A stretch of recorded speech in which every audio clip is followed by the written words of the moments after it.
Toyota assembled a diverse group of engineers from Japan and also the US to evaluate and test our fuel cell prototype, which we will bring to market in 2015.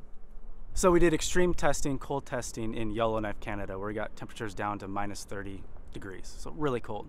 Now we're doing the exact opposite. We're moving to the extreme hot desert environment where temperatures over 120 degrees. So we're here to evaluate all the extremes and understand this technology. So the reason that we had the fuel cell vehicle in Yellowknife was to test the startup sequence and to make sure that we were able to start up quickly in really cold climates. Here it's more extreme in that the hot conditions can actually dry out the stack and we can have a loss of power while driving. It's really important to put a fuel cell through these extreme environments because we get to test the software and the hardware at their limits. So specifically as an engineer, I am here to focus on the customer evaluation in the North American market of the fuel cell vehicle. So to make sure that when we're climbing a steep grade and really hot temperatures and have the AC blasting, that we'll still have the performance that's required to get up the hill and even pass if necessary.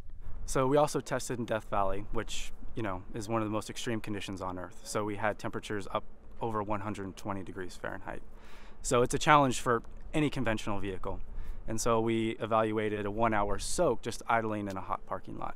So we are doing heat soak here and check the fuel cell performance.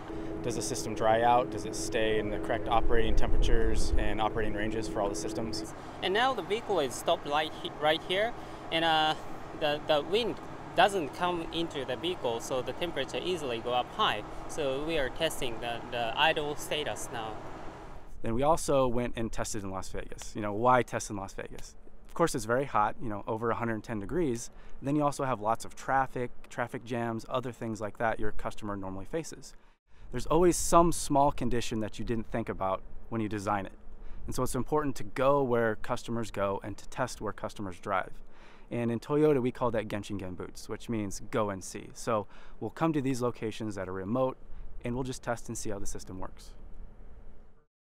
So a recurring theme with our testing is that we have to bring our hydrogen with us. So this is our Air Products mobile fueler that we have in Las Vegas to fuel the vehicle with hydrogen.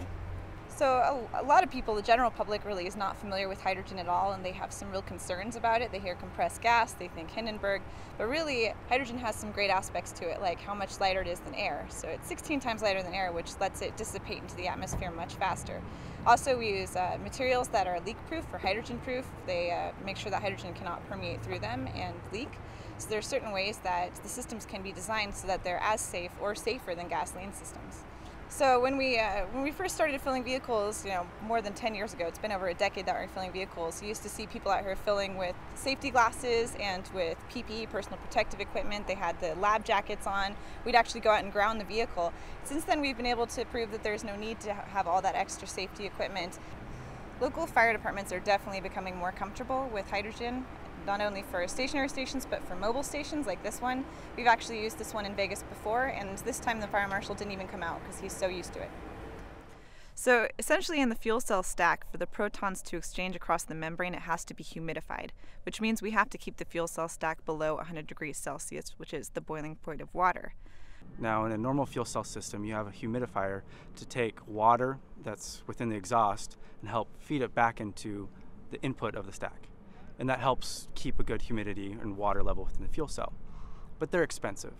So a big challenge for us was to see if we could remove that humidifier and then operate the stack, and it can stay within those nice wet operating conditions that we need. And that's a huge challenge. And we just created a new fuel cell stack that allows that water to kind of essentially cross-pollinate back over to the anode and humidify the entire thing internally instead of requiring an external humidifier to bring the water in. Yesterday was actually a really successful day for us. We were able to maintain speed, we were able to pass. We actually exceeded the performance targets that we had originally established for that trip. So a typical testing day, we already have developed a plan of what we want to test and what we want to look for. So we go to our test location, for example, the Valley of Fire. We run our tests, and then we bring the data back to our hotel, usually a conference room. We process the data. Then we generate reports, and we can send that data back to TMC. And while we sleep at night, they can also look through the data. And then if we find any issues, we can work together to develop countermeasures and implement them for the next day's testing. Issues that may show up in the data points, for example, would be if our air compressor overheated climbing up Charleston Peak, because it has to work very hard because you're at high altitude. Or another one would be our fuel cell impedance, which is a measurement of the wetness or dryness within the fuel cell. The sedan prototype has been operating well. It's stayed within its operating limits. We're able to meet our design targets, and it can meet what we believe will be our customer expectations.